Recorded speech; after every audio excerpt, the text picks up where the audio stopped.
And welcome to No Summary Required podcast, the podcast where we talk about nothing. We typically have a trio, but you'll have to settle for a duo since we are missing one Audrey, sus as hell Ember, who I believe is traveling right now. So without further ado, here are your host, Romina with the good hair, and of course your dark lord of the interwebs, dressed in all black on black attire, Roberto Blake. So welcome to No Summary Required podcast, filmed in front of a live YouTube audience. Please like, subscribe, review, and do all the things. Bruh. Do the things, bruh.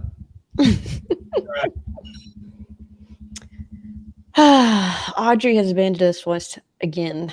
Yep. It's like we don't matter anymore. You think it's because we're old? It's like, yeah, probably. I'm gonna blame the age. Ageism at work. We've been betrayed by the Gen Z. The one Gen Zer I actually care about. Yep, fair enough. So, speaking of Gen Z, they didn't grow up with Nickelodeon. What is going on with Nickelodeon? Younger millennials did. Us older millennials certainly did. You and I've been watching Nickelodeon like freaking. I think I was watching Nickelodeon before I was supposed to be watching Nickelodeon, and after I was supposed to be watching Nickelodeon.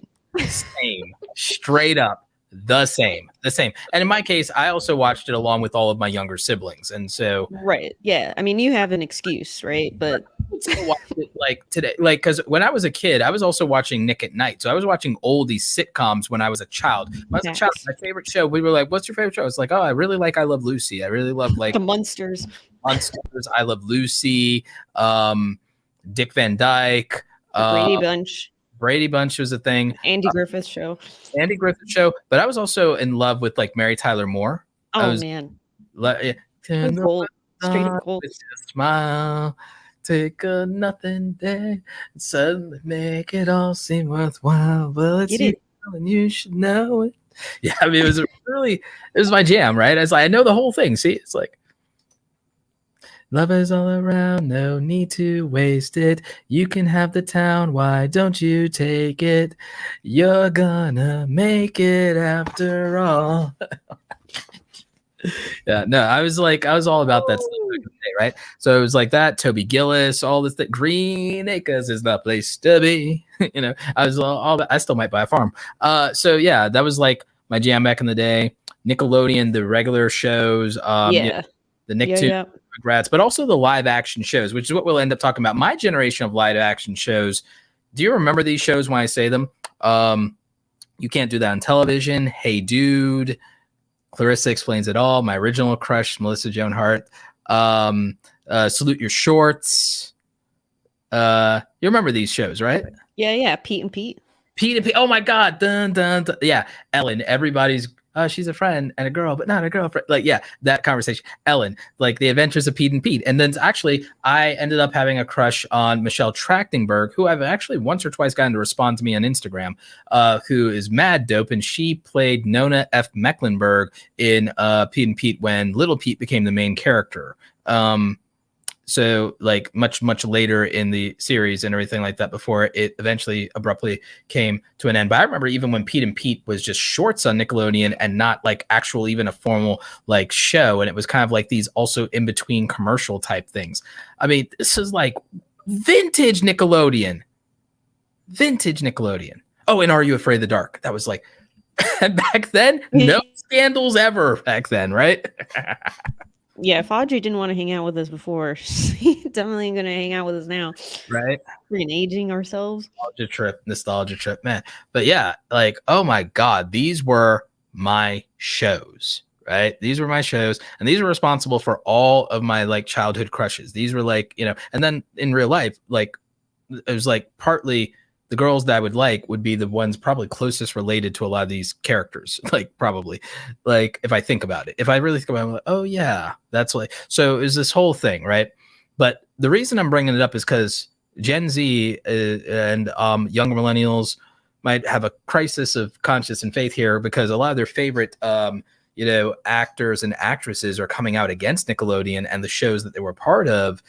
with all kinds of different scenarios. It's not just even one type of allegation or one type of person. It's just all kinds of really sus things. And Disney went through this at one point too, if you remember, with like all of its child stars. Now Nickelodeon's feeling it. I think the most prominent one that everyone probably understands and knows about is right now, because she wrote a new book that's out. I've heard nothing but good things about it. Jeanette McCurdy of iCarly fame, who I had a few nice interactions with in social media myself, especially when she was starting out as a YouTuber. Yeah. Gave her some compliments, but also a few tips on her early video stuff. And she did a great interview with Graham Stephan of the Graham Stephan Show on the Iced Coffee Hour podcast with him and Jack and the crew. She talked about her new book titled "I'm Glad My Mother Is Dead," and it talks about a lot of the abuse she suffered as a child star, and also the pressure of her as a child star and what she went through. A lot of people also might be familiar with Christy Romano, who played Ren in Even Stevens and voiced Kim Possible in that series, which great show, by the way. Dun, dun, dun, dun. Call me, beat me if you want to reach me, if you want to page me, it's okay. But yeah, naked mole rap. Naked mole rap. Oh yeah, it's like yeah. So like it's a whole. She should have gotten to play a live action Kim Possible. She should have gotten to do that. That's unfair. But she's been a YouTuber for a good while now, and she's talked about her experience in the industry and as a child star, but also as an as someone who's aged into the industry as well, and the different things she went through. She's talked about her background, as well as things with her and the infamous Shia LaBeouf, her former co-star, and there's just been all these very interesting things to come out from a lot of these Disney Channel stars and now these Nickelodeon Channel stars. We've seen things from people also like Walter B. Jones, the original Black Power Ranger. He played Zach in the Power Rangers back in the 90s. A lot of people might remember he was one of the original 5. And so who I met at Dragon Con a couple of years ago and everything. Great dude in real life. Very, very approachable, very nice guy. So the reason I bring these things up is I want people to realize, one, I'm not talking trash about any of these people. And then 2, I respect their story. I respect their talent, but I've met enough of these people or interacted with them enough to know, hey, these are just good people. These are regular people who ended up in a career early and young in life in a massively exploitive industry. So when you read these things from them and you hear these things from them, don't overlook it or think that they're just privileged, rich assholes or anything like that. They were kids when they got started. And a lot of them didn't get to keep their money or keep their riches. A lot of them had a lot of these issues. A lot of them, their parents spent all their money or their accountant stole and cheated from them. Like Jeanette McCurdy brought up that she didn't make a dime from iCarly. It was all basically her mom basically stole and squandered all of her money, and she never made a dime from iCarly at the end of the day. So that's rough. Yeah. And that's definitely something that happened a lot in the 90s. And like being someone who was ingrained. I mean, I had the same manager as the kid. What's his name? Eddie. Wait, in iCarly. Oh, Cameron. Yes. Yeah. I know who you're talking. Garrett is his real name in real life. It's in real life. His name is Garrett, and his in iCarly, his like Ed or Eddie or something. Ned? No. Nate. I think it's Nate. I want to say no. It's like it's Carly, Sam, and yeah, I'll look it up. Anyway, I mean, the point is that, like, Freddie. Being in Hollywood during Freddie, the character is Freddie. Freddie, that's what it was. Freddie. Freddie, and his real name is Garrett in real life, if I'm not mistaken. Yep. Yeah. So, like, being involved in the film industry, I got to have like these interactions with these child actors, and it's not uncommon for them to experience this sort of thing. I mean, it's they're in positions of power without power, and that's something that's very difficult in terms of being able to influence large amounts of people. They're in positions of status, but with no real real power and all the responsibility. Exactly. Yeah. And before their brains have even developed, right? And that's the key thing, and that's what makes it really difficult is the majority of them are not mature. And I mean, like I've met child actors and they don't have anything else to them except the work that they've done. Like they don't have the childhood. Everything that we just talked about right now is our childhood.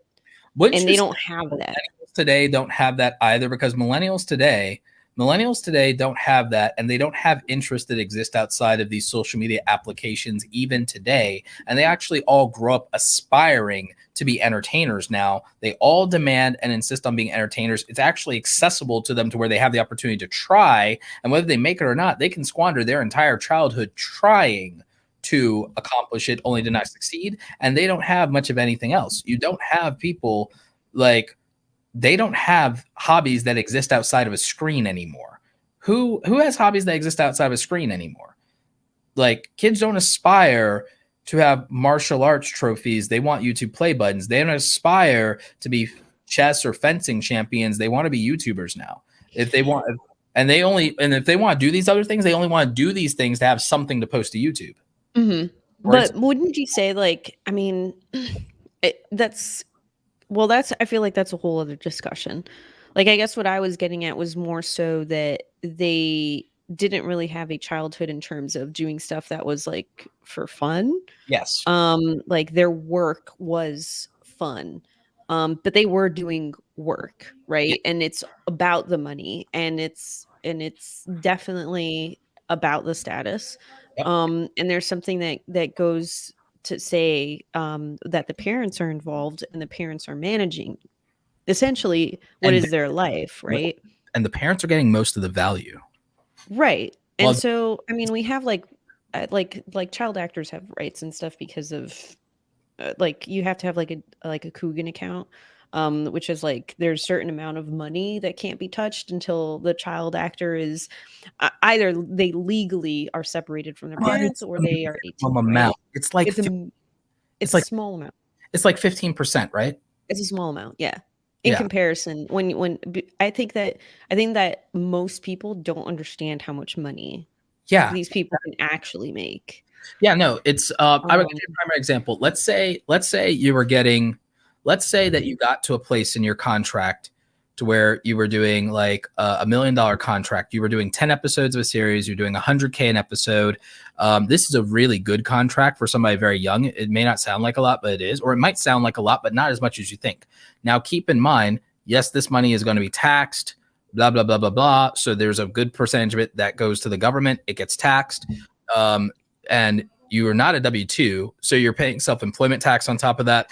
And then most of this happens in California. So out of $1 million contract, well, about 52% of that is going to the government. So you're not getting that. You're getting $480K is a lot of money. Well, no, because 10% of that is going to the lawyers. So then you're okay. So, $448,000 is a lot of money and everything like that. Well, also, out of your gross, maybe as much as 10 or 15% is going, sometimes 20. It's usually 20 that goes to an agent, right, Romina? So it's 20. And it's 20. So usually how it goes, the breakdown is usually 5 to 10% is for an attorney.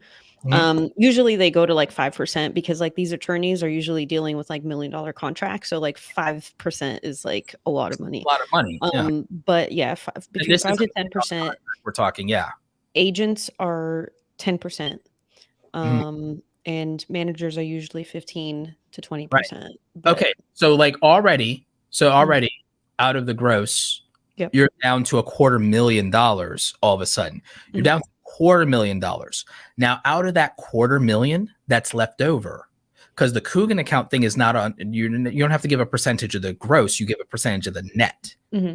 So here's the thing. All of a sudden, out of that $250,000, your parents are only forced to put away like about roughly what comes out to maybe 30,000 for you out of that $250,000, which means now, in theory, out of this money, and you're a kid, you don't have a concept of money. Now your parents have 6 figures in the bank after taxes, expenses, lawyer fees, taxes, all of it. And they got to spend some of that on your career and some of this and some of that on your stuff. And so you think that it's being managed well because you have no concept of money. And you're like, oh, we didn't get to keep all that money. And then you still think that that's like, oh, well, $250,000 for this work is, you know, oh, I'm rich. And this is if you're like the star of the show, by the way. This is like not the people who are even the side characters who are getting it even less than that. Right. So the thing is, you could do all this work and have very, very little at the end of the day. You could be a child star. You could do multiple seasons. You could do 5 seasons of a show. You can give up your entire childhood for 8 years. For 8 years of your life, you'll still have less than about $150K in the bank that your parents were forced to put aside from you in exchange for 8 years of your childhood, where it's supposed to be some of the best and most formative years in your life, and in exchange for all the trauma you probably experienced during all of that as well, and all the stress and responsibility. And you may not still have like a career after that. And you may have delayed things like going to college, or you may have done all these number of things that don't set you up for as good of a long-term future. And it's hard to convert that fame into something else unless you just, oh, now I'm going to be an influencer and now I'm not going to have any kind of private life. Like because that's the next transition if you don't stay in Hollywood. Right. And then you also may have been put into this position by your parents to have a lifestyle that you now have to subsidize for everyone in your family. And I can tell you from personal experience how not fun that can be. So that's the reality of these numbers. And now these child stars are coming out, and now people are realizing, oh my God, I didn't realize how not enviable of a position, not privileged of a position, and how exploitative this whole circumstance has been for people. Yeah. Yeah, I think if you also think about like the personal side of it too, like the relationships, friendships, right? Your friendship, your friends are your coworkers, right? It's starting to feel a lot like Severance. That's a good point. And I think that, I mean, you hear it all the time, where actors say that, you know, their first kiss was on camera. Oh God. Right. And wasn't that Jeanette McCurdy's story? Actually, wasn't her? I'm sure it was. Like her and Garrett. I don't know if it was his first, but it was hers, and it was on camera. Yeah, I think that was the case. Yeah, that doesn't surprise me. That's very common because I mean they don't have the time to develop these relationships off camera. Like usually you're on set for 10 to 12 hours a day, Monday through Friday. And then when you're not on set, like working, you're doing your schoolwork. And so there's laws for that. Like you have to fill in a quota of like how many hours you have to fill, you know, per hour for shift. You know that both in the Wonder Years and in Boy Meets World. So in Boy Meets World, Danielle Fishel, her first kiss in real life was with her co-star, Ben Savage. Danielle Fishel's first kiss in real life was her on-screen kiss with Ben Savage in Boy Meets World when they were very young. And the same is true for Danielle McKellar. Danielle McKellar, who I met, is she played Winnie Cooper, if you remember. So like she Danica McKellar, like she played Winnie Cooper in the Wonder Years, and her first kiss in real life was with Fred Savage, and it was on screen, and it was that famous kiss from the first episode. So it's like that is this is, like you said, it's a real normal thing that's like your whole life, and the first formative moments of your life and your adolescence, you live them out in front of people on screen or on camera, or you don't have them at all. Not to mention, like, how do you even know what's real and what isn't, right? I mean, yeah, you know what's not real because you're on set, but is that relationship actually real, or is it just a circumstance, right? Well, that's because of the fact that they're working on set together for hours and developing this relationship, but it's just because there are no other options. Well, this is why people also, this is why people discourage that. But it's also in the influencer space, the same thing happens, is like the only, like, most influencers date other influencers because, one, they're the only other people who understand what they're going through and can relate to them, but it's also the only other people they really have an opportunity to build any kind of formula of connection with, because the schedules that of the lifestyle don't allow for normal people to interact with these people at depth, at length, at long periods of time. Like, that's why most of our friends are people that we either knew before this industry or are our friends after this industry. And a lot of our friends from our previous career and previous life, they're not as deep of our life. They might be acquaintances at this point, even if we knew them longer, because we don't have the opportunity to interact with them because our schedules and lifestyle are no longer the same.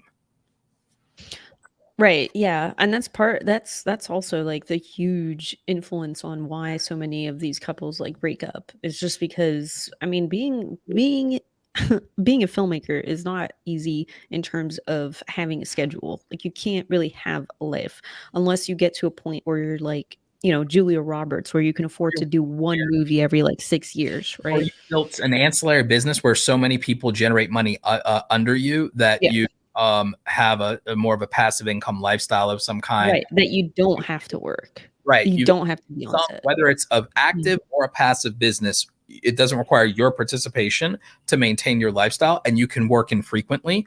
Mhm. But that's rare. It's hard. I mean, sometimes you have to be like 3 months out of your home, like traveling in another country, and you're filming for 12 hours every day. And so you don't really have a lot of time even like to call on FaceTime, you know, or Yeah. to communicate and keep that relationship alive. And like, the longer that you spend time separated makes it more difficult. Oh, facts. Right. Whole facts. Yep. Yeah. And then also like you're also building relationships with other people. You're spending 12 hours a day with the same people day in and day out. So you're building those relationships with those people instead of your significant other. Well, there's also the potential for insecurity, misunderstandings, and jealousy, because Mhm. let's say you're with a civilian, and that's how I phrase like regular people is like civilians, right? Let's say you're with a civilian, A normie. a normie. Let's say you're with a civilian, and whether you're an influencer or actor, if you're like, let's just use influencers for example. Okay, you're an influencer. You travel for collabs and conventions and things, and you're on a plane 15, 20 times a year, maybe, doing trips there 1 to 2 weeks at a time. So you're like out of town half of the year. You're out of town half of the year, and you have a civilian as your significant other, and they have a career that they are not giving up. And why would they? You have a very unstable per se lifestyle in some aspects and stuff like that. And if you haven't been together for a long time, there's no point in them, whether it's a guy or gal, there's no point in them giving up their career and their aspirations to be with you and everything if you're not married. So, and even then, it doesn't necessarily make sense, and it's not a good idea, because then what do they do if that doesn't work out? So like, yeah, they've kept their career, right? So if they have a regular career, there's no way they can travel with you the other 6 months of the year that you're not in residence. That's a lot of time to not be with somebody and to know that they're around people that are more like them than you are. And they're around people who are at the top of the world all of the time. There is very little chance that no matter how confident you are and how competent you are, that you aren't insecure about that on some level. And there's also not a chance that there aren't people trying to get at them, whether that's fans or other influencers or just other people from high society Or family. Unfortunately. But there's very little chance that someone isn't competing for your place with them. There's no chance. If you are with somebody that's high profile, high status, high value in any way, no matter what their good character is, you are competing with other people for them. Make no mistake about that. And that's not a comfortable situation for a lot of people. A lot of people would rather not compete for someone's attention, not compete to be someone's priority, because you're already competing with their career. Number one, you're competing with their career. You're competing with their fans in terms of being a priority and attention. And their fans make them their money. It's their bread and butter. So you really don't, so you can't even be number one. You can't be number two. And you have to question whether you're number three, because there's no way that, because make no mistake, at the end of the day, if you're not here, they need their career. And if you're not here, they need their fans. So like, you are not number one. That's how it is. And you're not number two. That's how it is. So then now you're competing for third place. That's not fun. And that's not necessarily an attractive option to most people, even if it means being with somebody who's at the top of the world, because you're not even with them the whole time. You're at best with them half of the time, because you still have your life and your career. So you can't even always be around them. So at best, you're with them half of the time and they're on top of the world, and you have to compete to be third place with them. That's not the most attractive proposition in the world. Now, when you're both in that same position, it is, though.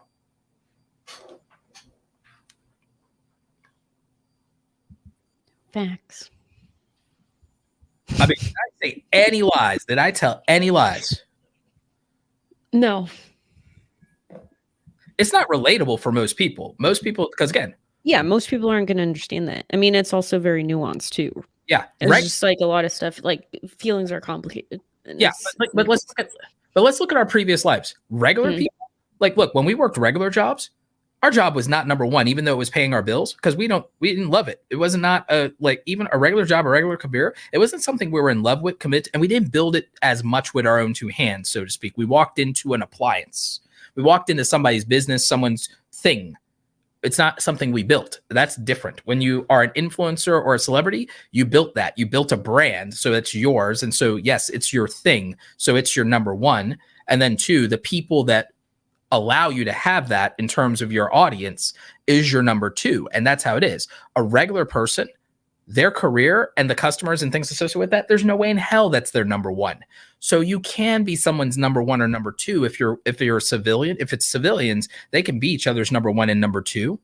And then when they have kids, they can alternate number one, number two, and sometimes number three around that. And it makes sense. And it's not as big of a detriment. And when you're a regular normie civilian outside of, like, say, a military contract, you are able to be with your significant other more than half of the days in the year. So the trade there makes sense, and you're on even playing field. But if somebody is with a celebrity or an influencer, there's a lot of downsides. And you are competing. Absolutely. I mean, you're not just competing time-wise, but also emotionally. I mean, there's a lot there that's invested, and it's hard to pull somebody away from that. And, like, sometimes you don't want to pull somebody away from that, right? Well, there's guilt. Yeah, there's guilt of no one wants to be the story of I'm the reason someone's career ended, or I'm the reason someone's not a multimillionaire, or I'm the reason that, because that's also not good for you. Because for the rest of your life, you're the black cat that crossed that person's path, and who else wants it next? Yeah. Yeah. Like, who wants, like, that's bad for you at that point.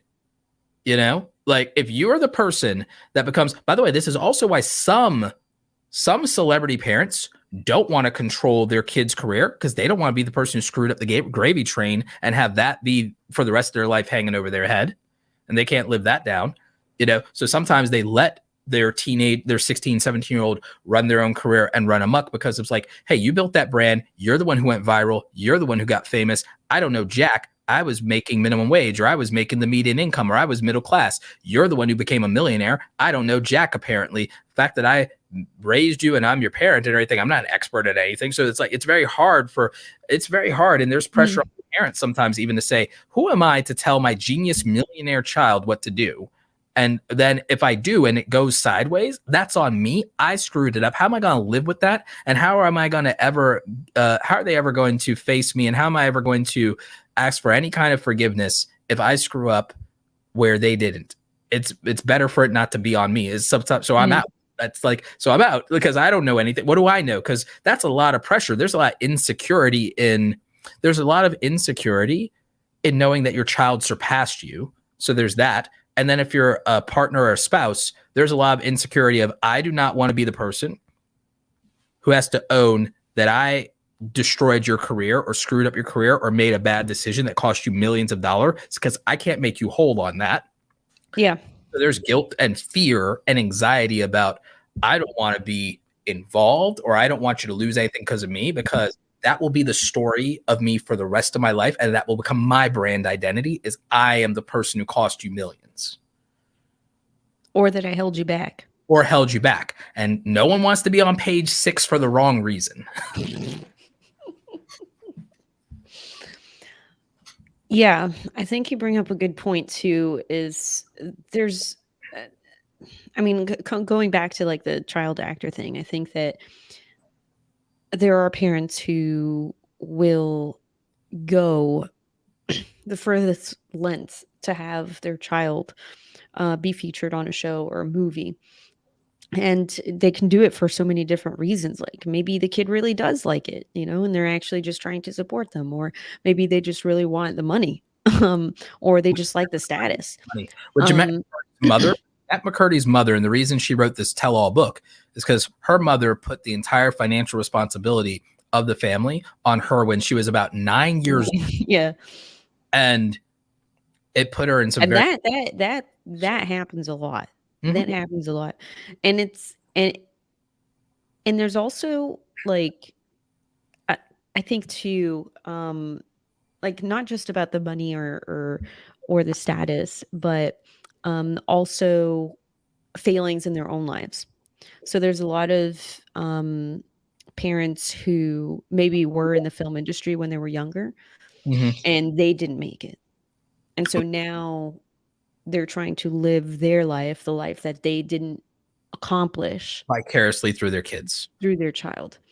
And so they don't allow their child to develop their own life and their own interests, right? Because it's like, hey, you know, like if I liked it, my kid must like it too, right? And I mean, undoubtedly, like it's, if you have a child that's cute, it's not too difficult to break in. It's a lot harder as an adult to break into Hollywood than it is for a child. Well, it's just an influencer. It's easier to become a successful viral influencer when you're under 25, or better yet, if you're under 20. The time freedom, the energy, the enthusiasm, you're at your cutest and most relatable and likable, and people are going to root for you and whatever. And you have the most energy to do it, and you have the most time freedom and the least amount of overall responsibility financially and whatever, and not kids, relationship, blah, blah, blah. So like, if you're going to become a big mega, like I said, I think it's rare for anybody to start in their 30s and become a 10 million subscribed YouTuber. And it's very rare to get to 10 million in your 30s if you didn't reach 1 million by that time. If you haven't reached 1 million by the time you're 30, it's very hard to do it afterward. And the only notable exceptions are people like Casey Neistat and Gary Vee. But Casey Neistat's the one that got to 10 million. It's almost nobody. There are influencers who are 35 that have 10 million subscribers on YouTube, but it's almost none of them. And they got at least to 1 million before they were married and had kids. And so I think or they aren't the face of it. Or they aren't the face of it anymore, right? Or you have to have a team by that point too, because that's the other thing that they have in common. Like, but it's almost impossible to get to a certain point if you haven't gotten to the other point by a certain time to leverage it. You get what I'm saying? So do it. The younger you do it, the more likely it is to happen, and people take that for granted. And it's the same with acting, like you were saying. Mm-hmm. Yeah, and I think like on one side of it, like I can understand the parents are just trying to give their kid an opportunity that they didn't have, but then on the other side of it, it's just like do you even know if like the kid wants to do that, right? And it's like, yeah, they probably are good at it, because you spend enough hours doing a thing every day, you could probably be good enough to get paid to do the thing. People like things they're good at. People like things that they're acknowledged and get attention and money for. Yeah.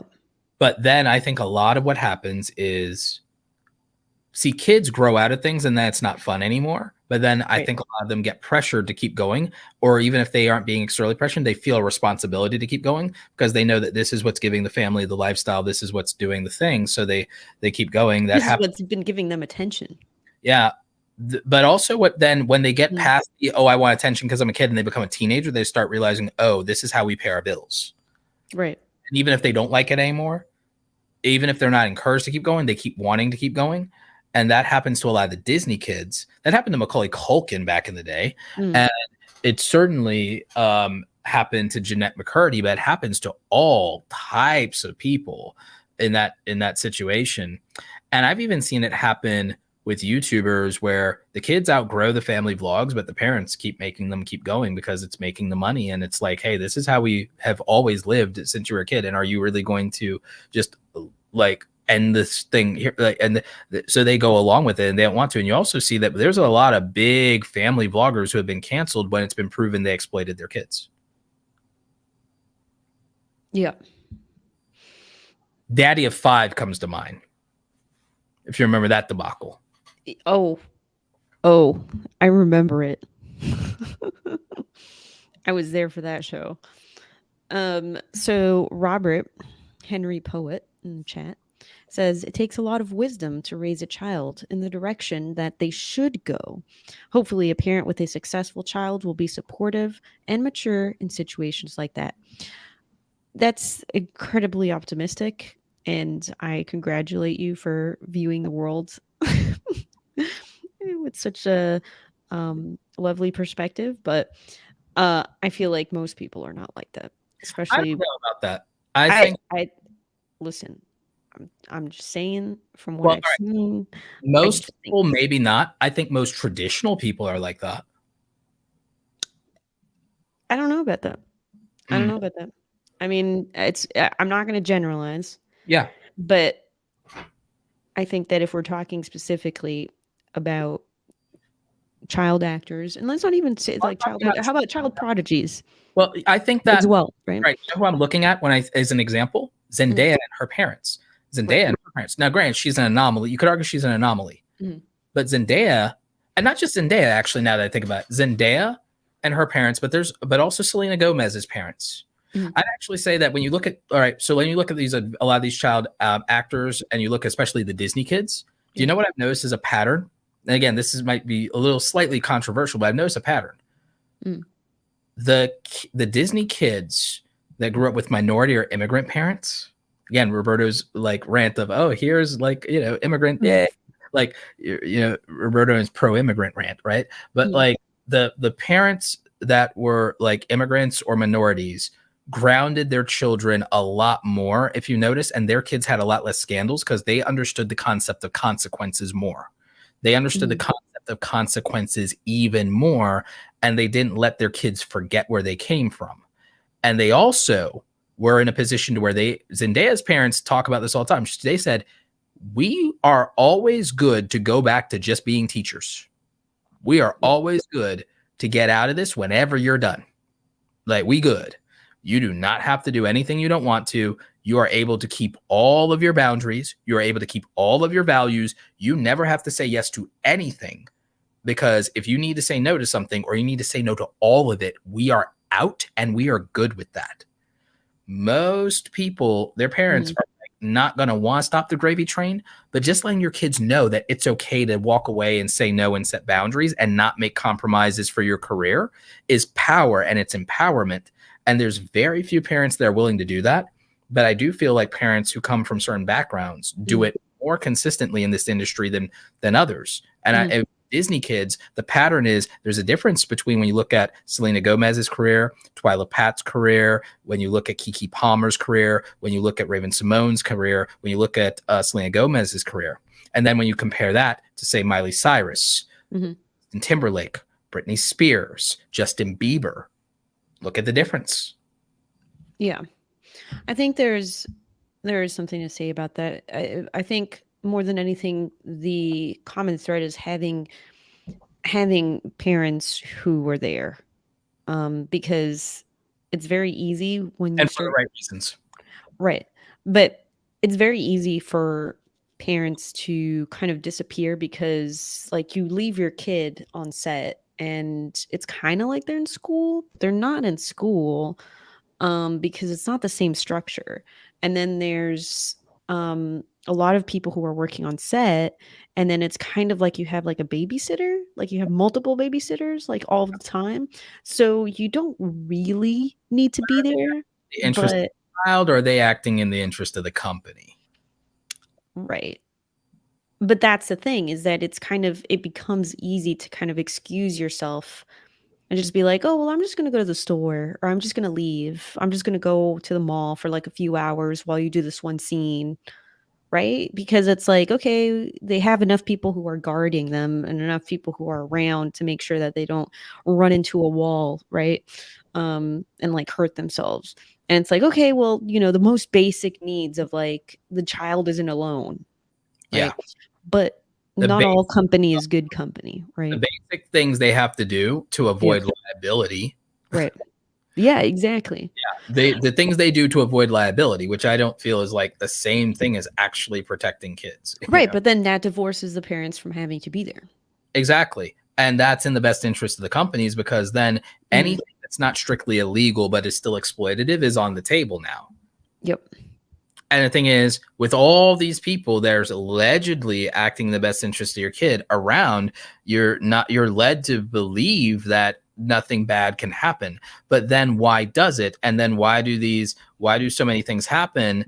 Why are there all these interests, not only in contractual overworking, exploitation, but even things that are uncomfortable for them in terms of being sexualized, or even issues of being put in those situations where their boundaries are not respected and where there's some kind of impropriety, so to speak.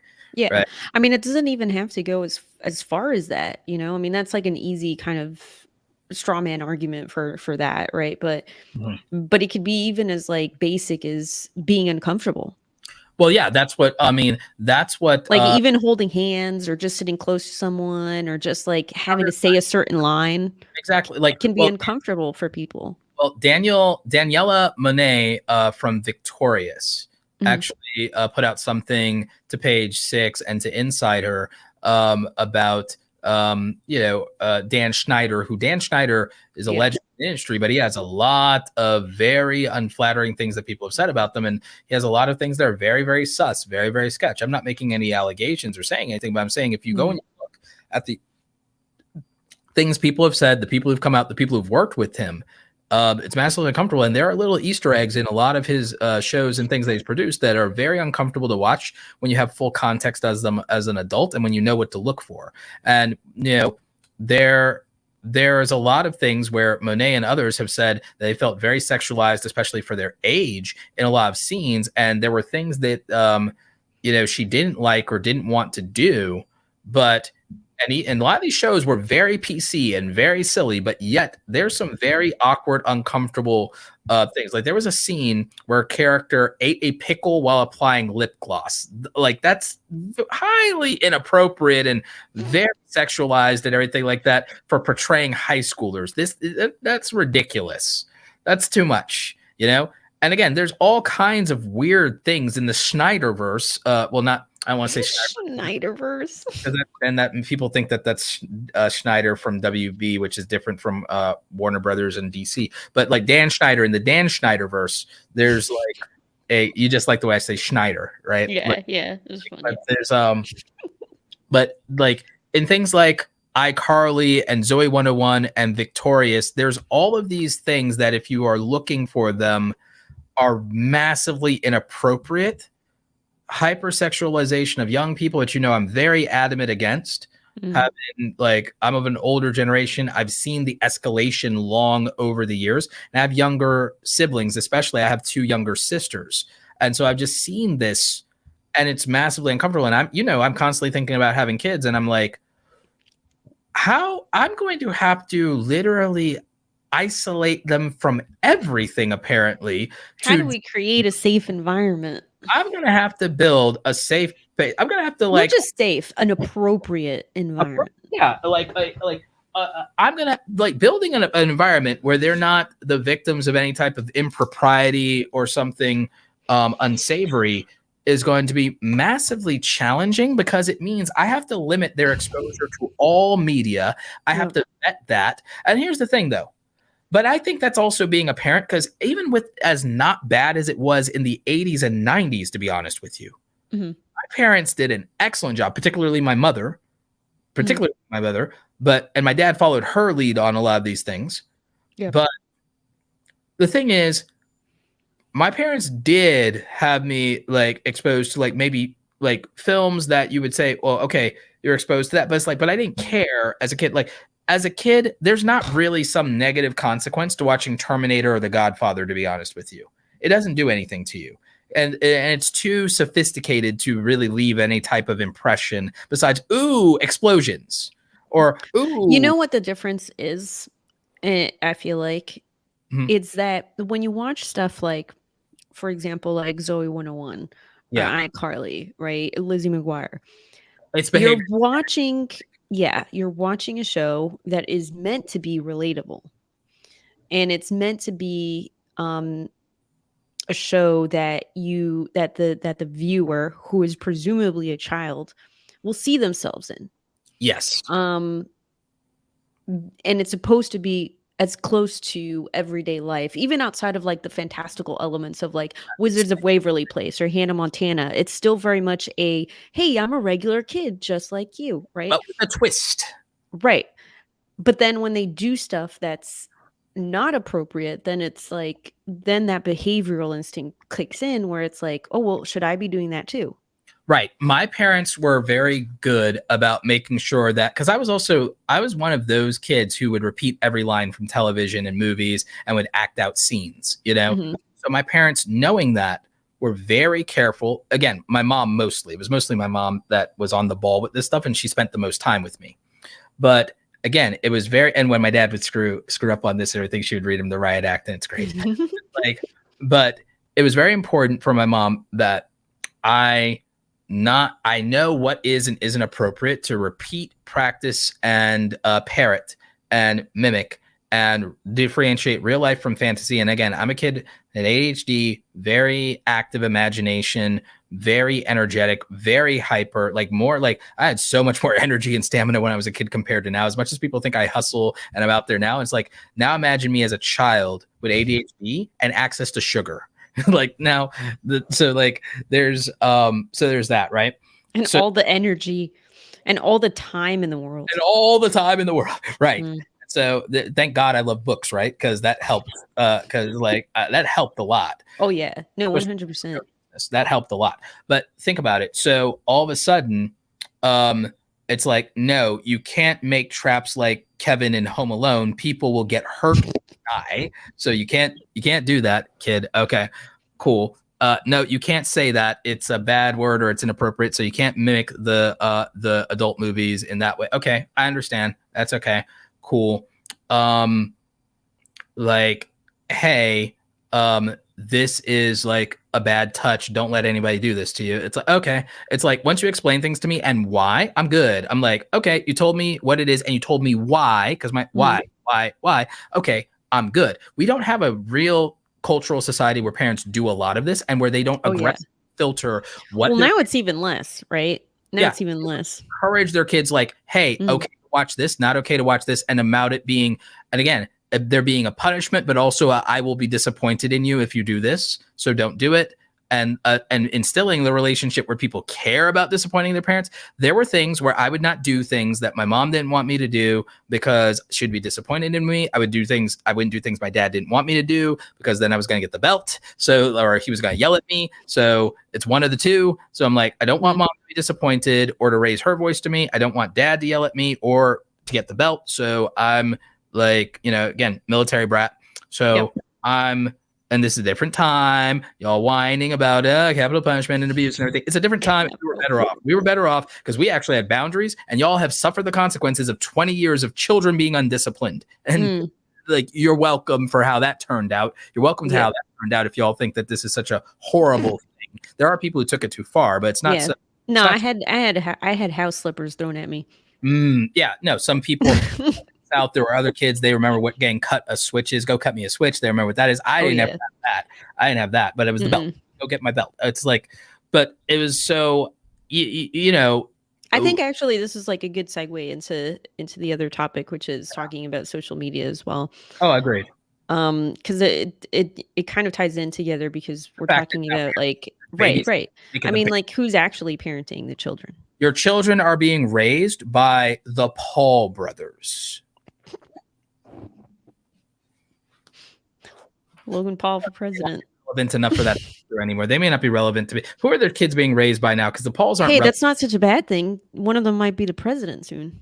I'll vote for President Paul, even though he's a raging hypocrite. I'll vote for President Paul because he's a raging hypocrite. Because I'm not gonna get heavy into like the Andrew Tate stuff, but it's like Andrew Tate said terrible things and has things that haven't been proven accurate beyond a shadow of a doubt about him. Logan did things that are proven beyond a shadow of a doubt, and was people said there are receipts. There's receipts. There's like things. There's a body, but like literally, there's literally a body. Like him, Tana, all a bunch of people who did things. They didn't say things. They did things. They didn't say things that were impressionable to their audience. They did things, and we've got receipts, and we got bodies, and we have and we actually in some cases have like victims we can name in the wake of certain influencers who all still have platforms that people called for the deplatforming of. And again, I'm not here to defend Mr. Tate or any of that. I'm here to make a point about consistency and hypocrisy of, can people say things you disagree with, or is it worse if they actually do stuff, if they actually do shit? Because there's things that people do, and when you do something, I think it has a bigger impact and a bigger influence when people do things than what they say things. I also think when you say things that are literally the same things in every rap song that I've ever heard for the last 35 years, I don't understand pearl clutching all of a sudden after 35 years, unless the difference is it's okay to say it to the Black community and then nobody else, in which case that's a different conversation. And so my point is, influencers influencing kids, I do worry about that. But there's a lot of things that are not on the top of my list because I already know kids are going to be influenced. I grew up watching South Park. South Park. That's like, there's very few things on the internet that are probably as bad of an influence and as bad to imitate as South Park, Jackass, and what's another one? South Park, Jackass. These are probably the worst. Yeah. What? Well, there's a lot of stuff you don't want to imitate in terms of like certain. I mean, I'm not gonna lie. Ren and Stimpy had its moments. Oh, Ren and Stimpy. Oh my God, that's probably. There's a couple things they probably shouldn't have said. Oh my God. Ren and Stimpy was so wildly, but I didn't catch it and my parents didn't catch it either. But in hindsight, we go, oh my God. But it's like, but it didn't influence me. But I'm like, oh my God, Ren and Stimpy is so wildly inappropriate. And there's so many things that are red flags in that. If you go back and watch and you're like, how did this get greenlit? Who greenlit this? Who greenlit this? And then after Ren and Stimpy, as much as I love it, there's some really sus stuff in Rocko's Modern Life. There's some stuff and like, do you remember? Oh yeah, no, absolutely. I mean, now watching going back and watching the that new movie that they made on Netflix for Rocko's Modern Life. Oh, I mean, I'm watching it and I'm just like, they made that for the adults though. They made that one for us. They made it for the adults, but the seeds were planted in the original series because a lot of the things were just references from stuff that had already been mentioned throughout the series in the 90s. So there's nothing that's like new in terms of there's nothing that's radically different from the original series. Rocko's Modern Life is sus as hell. It is sus. Very sus. So bad, but I loved it. But it's so bad. If you really look at it, it's like, oh dear God in heaven. And then, by the way, there are so many things like that are so more subliminal and subversive and that are just in there and in cartoons, mind you, that reach an even younger demographic than the people who watch YouTube. And it's really bad. It's like really and that's like even harder to really pick out, because if you think about it, most people, they think about cartoons and they don't really think oh, it's for adults. Or it would have something inappropriate. In the age of Tex Avery, and the original Looney Tunes and stuff, it was for adults. It wasn't really right, but most people don't think about cartoons in that way, right? So it's like they see something that's animated and they're like, oh, it must be fine for the kids to watch, right? without really dissecting it very much. But now there isn't that distinction when kids are looking at stuff. And when I say kids, I say anybody under 18. All right, let's just make that clear. That's fair. So when kids are looking at stuff online, they're typically not looking at animated stuff. They're looking at other kids. Live action, yeah. Or young adults, right? Yes. And so they're looking at real people. And they tend to like to watch things about kids that are older than them by a little bit because they're admiring and mimicking that. They're cooler. When we were young people, we were watching, again, Hey Dude, Salute Your Shirt. So we were preteens watching teenagers. Yep. We were preteens watching teenagers. Saved by the Bell. Saved by the Bell. Oh my God, I remember, Lisa Turtle. Yeah. There's like, oh no, I was all about some Lisa Turtle back then. Oh yeah, no. I mean, I was definitely too young to be having feelings, but like they were there. I wasn't. No, I wasn't. I was like very young. I was like, yep. Yeah. No.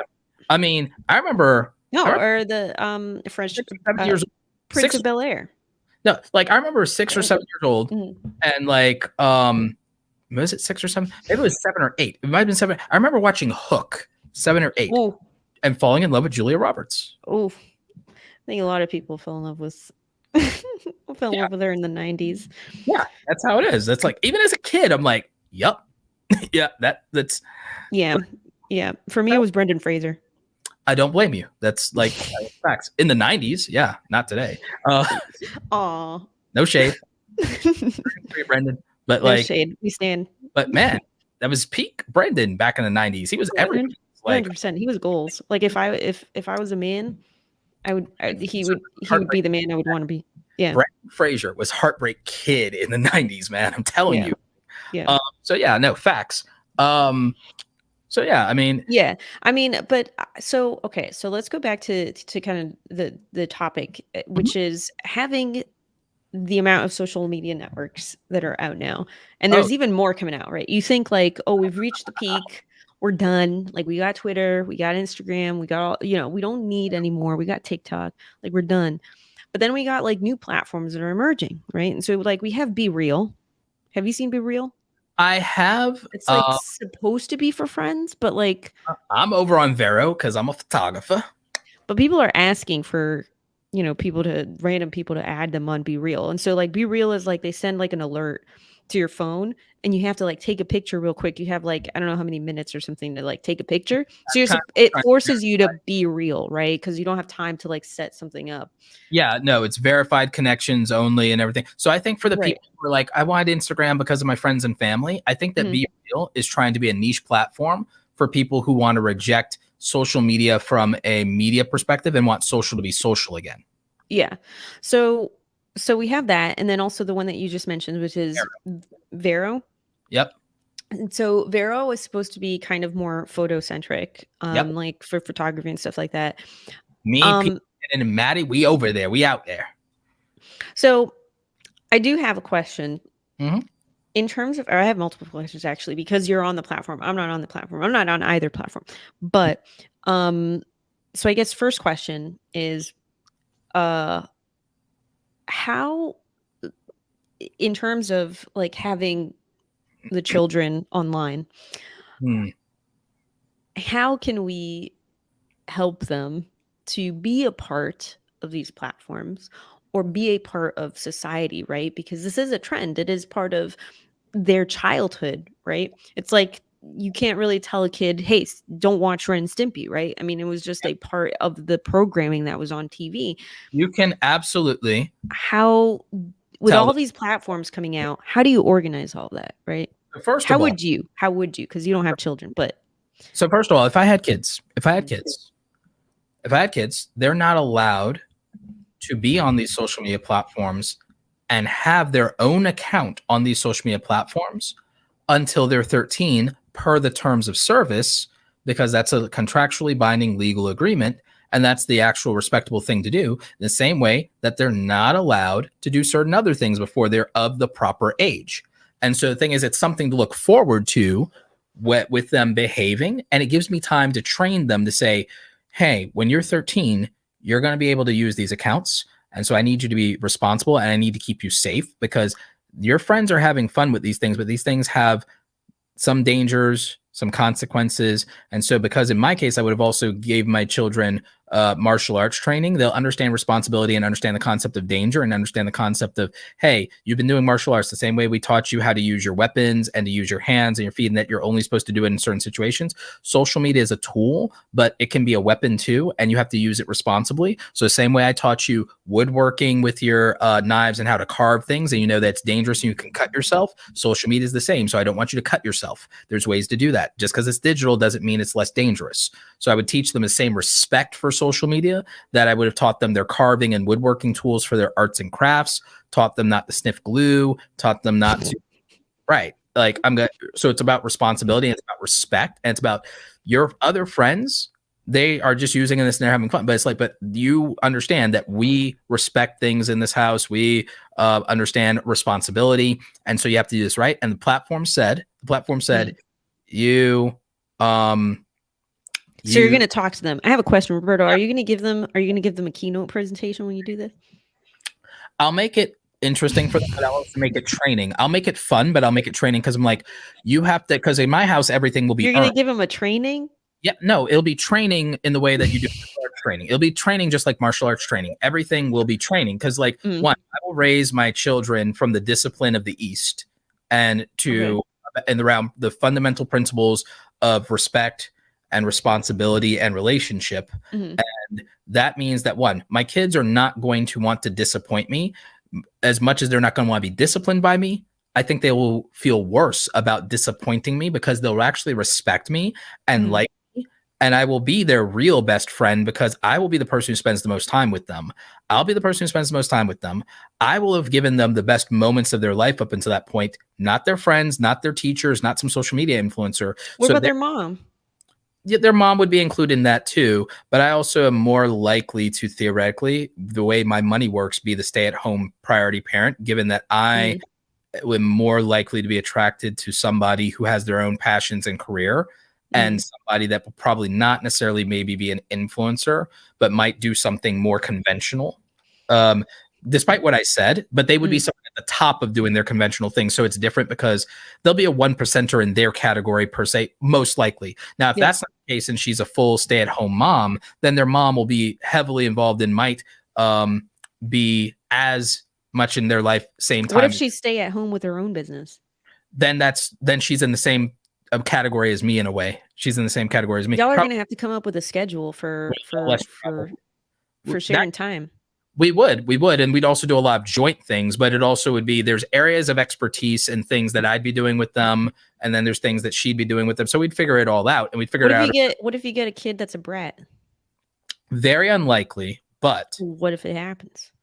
Very unlikely, but then I have to be much heavier handed on discipline and create a lot of consequences and boundaries for them. And the thing is, they will feel much more restrictions on their freedom. But here's the thing. I think it's unlikely. Do you know why? Everything in my household will be earned by merit because my children, despite the advantages they have, I will not raise them to think of themselves as being privileged because they won't have the opportunity to think of themselves as being privileged. Why? Because since they don't have external forces working as hard against them as someone who has a lack of resources and someone who doesn't have stay-at-home parents and all, since they don't have as many external things working against them to challenge them in that way, and because they have resources and education and things that make earning things in the world more straightforward or a little easier for them, I will raise their standards. And the thing is, anything they will not just get things because I have money. They will not. I refuse. And that will be a conversation with my wife, obviously. But at what age are you going to let them access the internet? They'll have to use it in school as a tool. But the thing is, I'm going to make it in such a way that they won't really, I can make it to where it was like when I was growing up. It's not, they won't necessarily want to use it so much without me because they'll want to share the experience with me because we would have had the relationship I had with my mom and even with my dad to where it's like, I want them to be a part of the things that I'm doing. And I want them to see how smart and how clever I am. And they're the one I want to run to. I always wanted to run to my mom and dad and say, look what I did. Look what I learned. Look how I did it. I wanted them to read with me. And when we got the internet, when I was young, I was like 12, 13, and it was very new. And I was like, I didn't want to hide on the internet away from my mom. I wanted Mm. my mom there with me because I wanted to learn these things together, and I wanted her to see how cool this was. I was like, look what I can do. I can actually draw on the computer. I can actually do these things. Or, hey, look at this cool website. Or, hey, mom, I found a new fact. There's this thing, Wikipedia. And did you know this? There's an online encyclopedia. Did you know this? Did you know that? Hey, mom, look what I printed. So, like, it's a matter of building a relationship with your kids to where Mhm. want you in their life, and where you have that relationship where they want you in your life and they want to share things with you. And their first Mhm. thing is not to run to their friends, but to come to you first. And because you're there more, you're also the easier access point to share things with. So they're not living their own. Children shouldn't be living their own separate lives from their parents. Children should not be living their own separate lives from their parents. Are you gonna give your I think kid a smart device? not one that I haven't like locked down and limited their access to and things like that. And I'm going to put smart devices in their place when it comes to my kids, because here's my thing. I will not be letting them overstimulate with that. And I will not let them, they'll get that when they become teenagers. They'll get that when they become teenagers. When they're young, they might get a flip phone, like for reasons, obviously communication reasons, like, but not a smartphone. They'll have a flip phone, but may Yo, not, good luck finding a flip phone, man. or they'll get a smartphone that I've locked down because I Yo, Roberto's out here. He's gonna find he's gonna go on eBay. He's gonna find an old Nokia damn right I will. Like, Razor. so here's the thing. No, I'll make them independent. Jimmy, they'll be independent because I'll raise them to be. Wait. Let me read the question. So Jimmy asked, "Do you not get worried they won't be independent enough or prepared later in life?" No, I turned out fine. I was raised with traditional values and I turned out fine. Because you know why? You know what prepares people in life? What I'm going to do is what we did before the computers and the internet is my kids will be prepared in life. One, from very young, they will be in martial arts. So for one thing, they'll be prepared in a way that most people aren't, because they'll have a very disciplined framework for viewing the world through the lens of martial arts, hard work, physical responsibility. They'll like the I physical. have a question. What if they don't like martial arts? What if they do it for like 5 years and they don't like it? It's very unlikely, but if they don't, then they at least have a physical foundation that gave them self-defense, and they'll at least still have it, even if Right, they the do. lessons have been learned. The lessons have been learned, their muscles have been trained and built up, and they have those things, so it's good. So And if then your little kid comes up to you, he's like 8 years old. He's like, "Papa Berto, I mm, ain't gonna do this no more." What are you I'll, gonna do? I'll say it's like, I know that it's hard, and I'll ask them why they don't want to do this anymore, and then they'll tell me, and then I'll say okay, and depending on what they tell me, Mm. I'll say okay, you know what? Let's give it a little bit more time, because I don't want you to regret quitting. And let's also like either give it more time, or let's get you up to a certain rank so that you don't feel left out with your friends. And that also, so you gave it a really good try. And you have that, and you know that, hey, you're not doing it anymore, but you really committed, you saw it through, and let's try that. And are you okay with that? And the thing is, they'll probably kids are like, okay, I can try a little bit harder. I can get, and the thing is, it's like, I'll keep asking them how they feel, and we'll keep reevaluating. And if they really have a really strong feeling or a really strong reason why they don't want to, I'm okay with them quitting and walking away. But I also leave the door open to say, look, I'm not holding this against you. And if you ever decide that you want to do something again, we can go at it again and we'll make it right for you. Or if you decide, because it might be that they don't want to quit, it might be that they don't like the dojo, they don't like the sensei, or they don't like the style, and then we can do something about that, and then we can explore what they like. And the thing is, Replace it with something else. replace it with something else. But there will always be an extracurricular for them. There will always be something for them. And the thing is, we have my family's genetics musically inclined, so there'll be instruments and there'll be things for them to try and see what they like in the house, and they can gravitate toward what they want. It's not that I want to force things on them, but I want to expose them to things, because you don't know what you like until you do enough things. Yeah, I did all that stuff. I mean, when I was a kid, I was in piano for a very long time, and like after a certain while, I just told my parents that I wanted to quit, and that was it. That was the end of that. But I was doing competitions, I was doing performances and all that stuff. I have awards, I had trophies for my piano playing. I started playing when I was like 3 years old. I regret not trying more and harder music and leaving that undeveloped. I regret it. I feel like it gave me a good foundation for other stuff. But I also think that, like, okay, it's not really something that was for me. And I decided that early on. Yeah. And I think that's okay too. And I've come to accept the fact that that was something that It just wasn't right for me. Exactly. But I did all sorts of stuff too, right? Like exactly the foundations that you're talking about, like being able to experiment and do a lot of different stuff. Like I did tap dancing for like Mm, 2 months. I yeah. did ballet for a very long time. I was almost on toes. Yep. Um, My sisters. and Yeah. I did soccer for a while. I did swimming for a really long time. I went to meets and stuff. Swimming was like the thing that lasted the longest for me because I love the water. I tried basketball. I did soccer. The thing Mm. that lasted was track, obviously. Track and martial arts. Track and martial arts were the things that lasted. That makes sense. I'm not a runner. Me and I'm Audrey. And Audrey.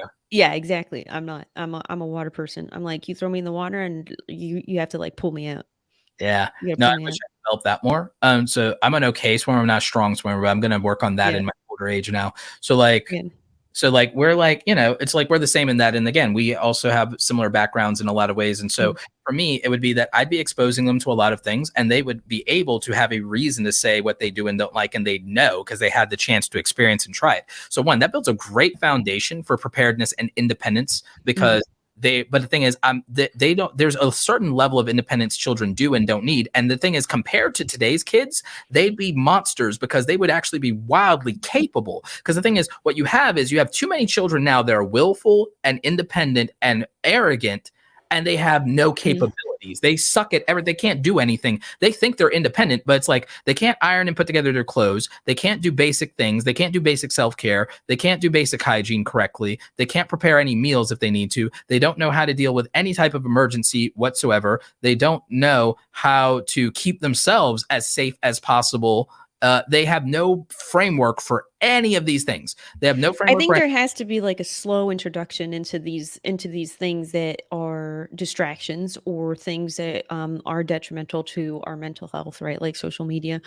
Like there has to be a balance there where it's like we can't just cut it out of their lives completely, right? Because then how will they know to make choices, to make the right choices when they're online, and to be able to discern when something is appropriate and when it's not appropriate. Why do kids at 10 years old know how to make YouTube videos and know how to use the beginnings of video editing software and do not know how to cook a meal, iron their clothes without burning the place down, or how to dress themselves Priorities, Roberto. appropriately to go to school? Why do they not know that? Why do they not have that capability?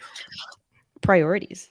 Exactly, but the wrong priorities. And so I think what you have Roberto, to do, you going to tell me right now that you're not going to teach your 5-year-old how to edit a video? I'm going to teach them probably how to do computer programming, and I'm going to put them more You're on not going to teach them how to be a creator? The man who wrote the book about By- the creator economy? teach them the proper foundations for being a creator are in actual artistic and visual ability.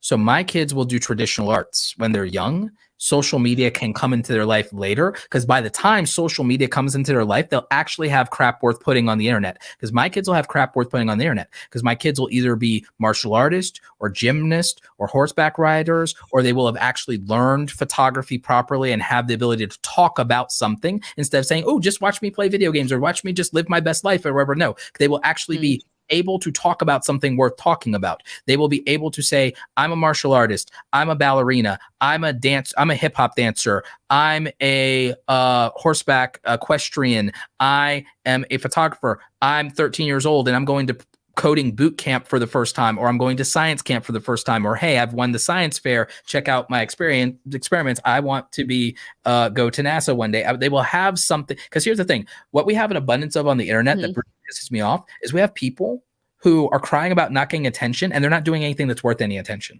We have a lot of people doing mediocre, and there's nothing wrong with being a beginner or being a rookie. I'm not dunking on people, but how are you going to vlog your life when you don't even do something that's that interesting and then complain about not getting views when you are literally living the mundane life that everybody watching you could be living? That's not that interesting. No, I think it's a good point where it's like we're not necessarily against, from what I'm hearing you, is that you're not necessarily against the kid that knows how to edit and upload a video to YouTube, but more so that there's nothing more to that child except that, right? Because then later on there's the question of like, why am I not being validated for the things that I'm doing in my YouTube videos, when really there's nothing really that interesting or unique that's happening in those videos, because they haven't developed other skills or talents outside of the actual act itself of uploading the video. Right? Exactly. Not to mention not having any skill to begin with, because if you are going to get to have a YouTube channel at 13, then in ages like 10, 11, and 12, what we can do is at like age 10, you could be playing with and learning from, I've already given you a traditional arts background. You could be learning digital arts to where now you're going to be competent to use Photoshop, which is going to be essential.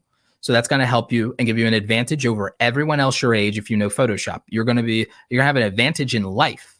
If you learn Photoshop at 10, instead of, oh, I'm already on YouTube, I'm already on TikTok, I'm already on whatever exists. Like if you actually, Roberto, are your kids going to have time to just not to do nothing? They're going to have a certain amount of, no, not really, in the sense that Roberto, they need some time for their brain. No, they can sleep. That's fine. And they can they can sleep and they can watch the pre-approved cartoons and television shows during family time. Yeah. But no, idle hands are the devil's workshop for real. And you do have to keep kids preoccupied, or they do get into trouble, or they do cause problems for themselves. And by that I mean, especially my family, it's rambunctious kids. So no, they won't be gray hairs by 12. It's that you have to wear kids out. You do have to wear kids out. Anyone who's ever babysit kids, had younger siblings, or raised kids knows you have to wear kids out, and they have a lot of energy, but you also have to rein them in, discipline them. You have to get them to bed at a certain time, but it's easier when you rear them out, when you tire them out, when you tucker them out, when you tire them out. No, you're not wrong. You're not wrong. But also I feel like there should be time, and I'm telling you this, there should be time on their schedule for their imagination. 1,000% work, okay, where they aren't consuming something, where they aren't actively working on something, but letting the brain wander. I agree with that. And I think that that's free time that also is like, oh, well, leisure time, it's books, it's doing your art, doing your whatever you want to do. Yes. But I'm saying I'm not going to give them a massive amount of idle time, because again, I'm going to encourage imagination and free time and play and all these things, and playing with your toys and doing all of that. Yep. But at the same time, I do not want them retreating to the escapism of the internet. I want them to actually be independent, and they have to actually learn how to exist in an analog world and be prepared for that. And they have to have real, and they have to have real skills. And what I'm saying is, I'm talking about raising them the way I was raised, which is should theoretically largely be the goal of parents who turned out okay. Is the way I was raised is, I did have time to sit in my room and play with my toys and my imagination. And my parents limited my time on my video games. I had my Nintendo in my room, but I was trusted, rightfully so, to not spend 4 to 8 hours a day on it as a child. And I didn't. I spent more time in my toy box than on my Nintendo. Rightfully so. I spent more time outside. And so by giving them things like Little League, ballet, kickball, soccer, and then also doing family things with them where, hey, we're going to the fair, we're going to the amusement park, we're going to the park and play on the swings, we're doing these things and spending time with them more, and not letting them live separate lives, and playing with them with their toys, especially when they're super, super young. Because what I'm talking about, guys, is I'm talking about like ages like 3 through like 10, where they start really having like the beginnings of opinions and things like that. And they're the beginnings of a preteen before they become a teenager and stuff like that. And then in those formulative, like 10, 11, 12, 13, then it's really important to talk to them all the time and to be with them and to show them the world and to travel and to take them places and get them a more exposure and immersion when they're able to form thoughts about it. When I was a kid, we traveled my dad was in the military and we already moved around a lot, but we also traveled and we went on trips during the summer a lot. We visited a lot of our family members. So I got to see a lot more of the country. And I always was learning about the rest of the world and learning about other cultures all the time. Because as a military brat, you're expected to become educated about the world because you never know where you might have to pop in. So like as a military child, you learn about the world, you learn about the US, you learn about cultures, you learn about languages, you learn about respect, you learn about respecting differences in people. And it's wildly important to do that. And my kids are going to have that, but they're going to be world travelers very young. So that means that the depth of their exposure is going to be different. And they're not going to value social media as much because it will not be as interesting as living it. There's people who are going to talk about it and they're going to see those things and see those places and be able to do those things. So that's going to be important because they're not going to want to be on. So who wants to be social media, if I mean, there's like yeah, it's why if you're. I think the important thing is that if you are eliminating something from somebody's life, you have to replace it with something else. That's like one of the key ingredients. Um, and when you do something like that, like travel, right, it already hits so many of the check boxes that you have to take off, and yeah, it's I mean, like, I started traveling when I was 3 years old, and mhm, that's obviously something that really lay down the foundation of like who I am as a person and what I do for work. Um, but I did want to answer a question that was in the chat. And okay, this is the last question because we gotta start wrapping up soon. So Dad and me in the chat said, "What do you think about kids having a first small job when legal to understand responsibilities, values, money, and so on?" Um, so I have some stuff to say about that. I think it's a good idea. I think that it depends on what other skills and what their itinerary is like otherwise. Because if they're already doing a lot of other extracurriculars, it might not be something that's like productive for them to do. Um, I know that like in terms of like the way that I was raised, my parents were like, no, we want her to focus on being a child until she has to start earning money. And that's just the way that I was raised. But it's not because I wasn't because my time was like empty. I was filling it up with a lot of other stuff, yeah, right? Um, and I think that that's okay because like I started like my first business when I was like 7 years old.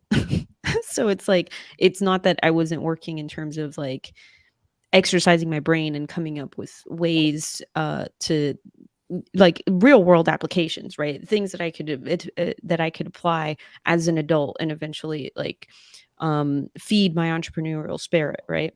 yeah. So I mean that's a job in itself, but it's different. It wasn't like something I didn't go to like a restaurant and start working. I'm going to teach them to like money, and I'm going to teach them to be entrepreneurial early in life, just like was done to me. And they're going to be raised on DuckTales and Scrooge McDuck, just like me. And so they're gonna want to do things. And the thing is, my children will always be earning money within the household too, because there'll be true meritocracy. You get A's, you get good money for every A. You get like 10 or 20 bucks for every A. You get like 5 or so bucks or whatever the grading scale will be for every B. And you get nothing for C's because it's being average. You get nothing for getting a C because that's being average and that's beneath us. Like, and that's how it is. And that's Cookies are for closers. yeah, cookies are for closers only, right? Like, so there's like, so I would like meritocracy, my kids, in terms of you get A's, you get like 10 or 20 bucks. You get B's, you get 5 or 10 bucks. Like it goes up as like they get older. You get C's, you get nothing. You know, you get D's, you get disciplined. You get F's, run. Like and that's how it would be. Yeah. My father was a Marine, so yeah, in an alternate world, I am Drill Sergeant Roberto. So like there's so there's that aspect of it. In your extracurriculars, you don't have to be excellent, but you have to do your best. And the thing is, you have to do your best, and there are rewards for at least doing that. And I will acknowledge effort when it's you doing your best, you know? And I will then also give you extreme gratification for massive accomplishments or being a cut above in something, which will incentivize you to want to do it. You'll never want to just coast because there's so much upside if you don't just Roberto, do you treat your friends like that too? in some ways, if you think about it. Now I have stuff to think about. If you think about it, if you think about it, aren't I very generous to people who have been loyal to me? Yeah, I can see that. Generous with my time, generous with my attention, generous with the offer to help and put me behind anything that they're trying to do in their life or in their career or their circumstances. And also, again, taking time away from everything I'm doing to make them a priority. Like you could argue that I'm very generous with my friends who are loyal, and and that I reward that. But what I would say is I think with kids, if you have to, kids work very much like just like all humans. They're just little humans. Kids work on incentives. They Kids literally are little humans. are literally little humans. The little persons. People work on incentives, and they also do have a healthy respect for consequences when consequences are consistent. So when consequences are consistent, they act accordingly. When incentives and rewards are consistent, they act accordingly. So if that's true, you have to have discipline where necessary, and you have to have incentive structures for good behavior, discipline for bad behavior, or behavior you want to discourage. So I would discourage certain behavior through communicating my disappointment and also through discipline systems. And I would encourage the behavior that I want to cultivate in my kids. This is, again, traditional value stuff. It's like through incentive structures and reward systems. And in terms of like, I don't know that they need to have a formal job when they're super, super young.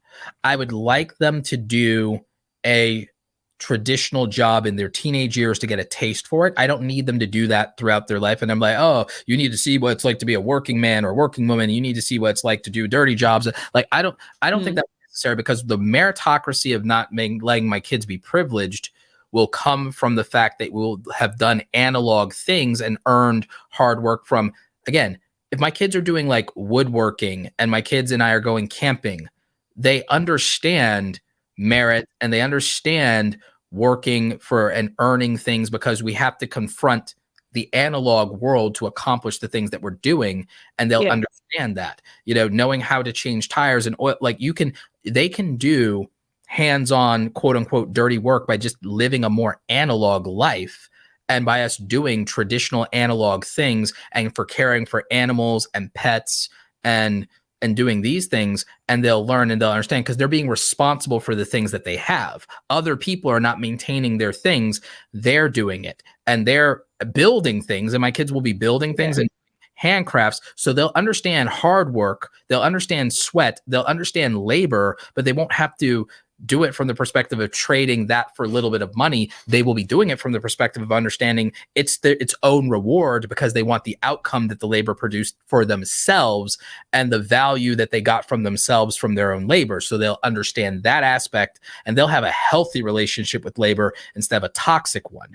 And I'll teach them that other people have a toxic relationship with labor because they don't labor for an outcome or a reward that is the work itself or the process or the value or the lesson or those things. They're doing it in exchange for very, very little money. And I will teach them what that is. And they'll understand. And that when they are doing things, I'll be permanent. Jimmy's comment is funny with the primitive survival channel thing.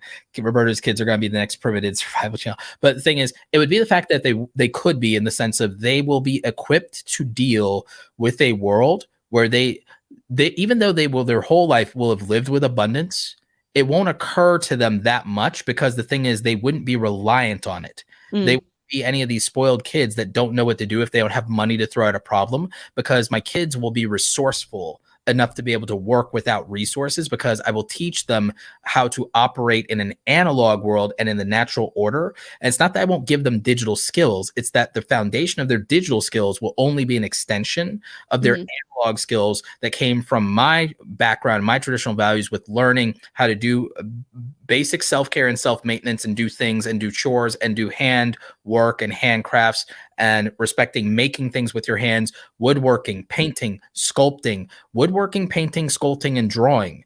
Give kids a foundation, one, for traditional arts and creativity and imagination, but also gives them a respect for working with their hands and analog and doing real world work and doing labor without it feeling like a chore and without making them have a disdain for it.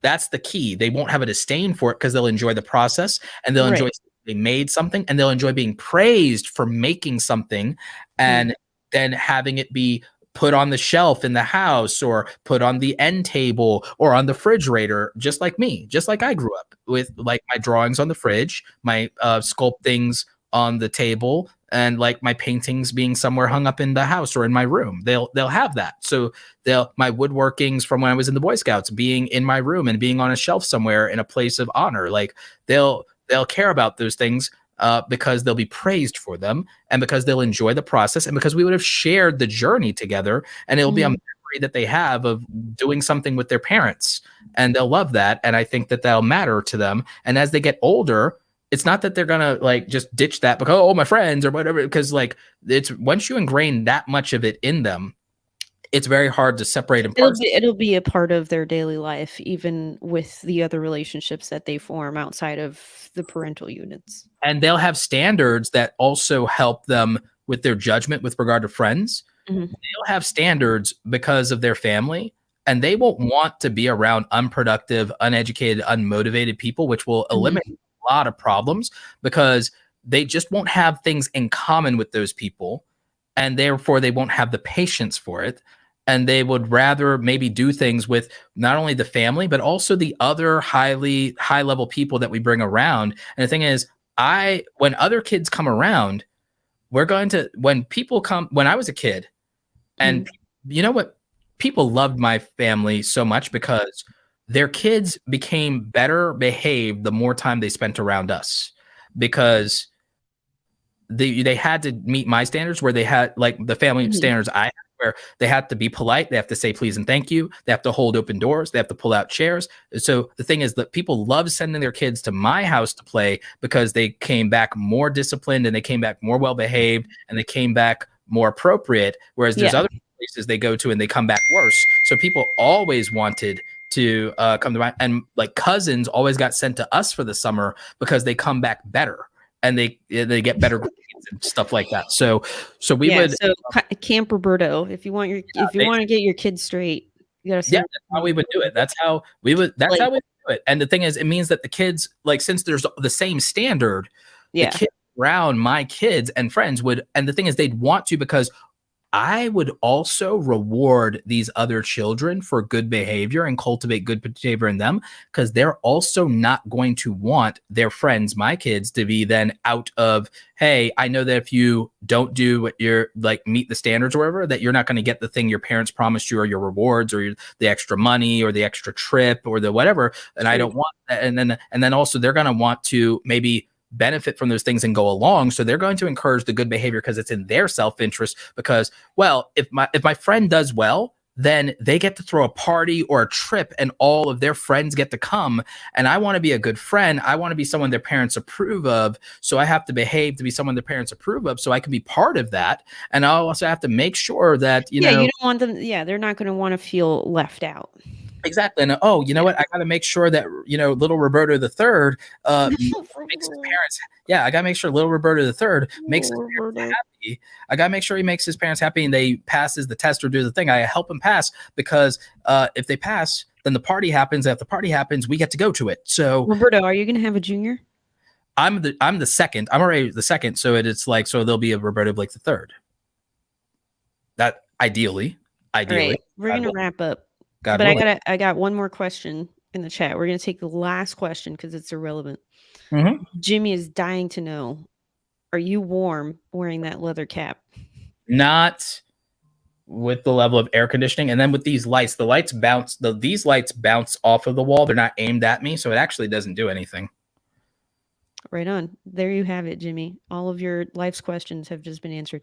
In the peak of summer, in theory, maybe, but not like. Yeah, no, I mean, I'm like, if you're going outside, I mean, yeah, but I've seen you wear that hat outside too, and you see. It just depends. Yeah, it just depends. Actually, it helps me outside because then it's not the sun beating down on my face and in my eyes all the time.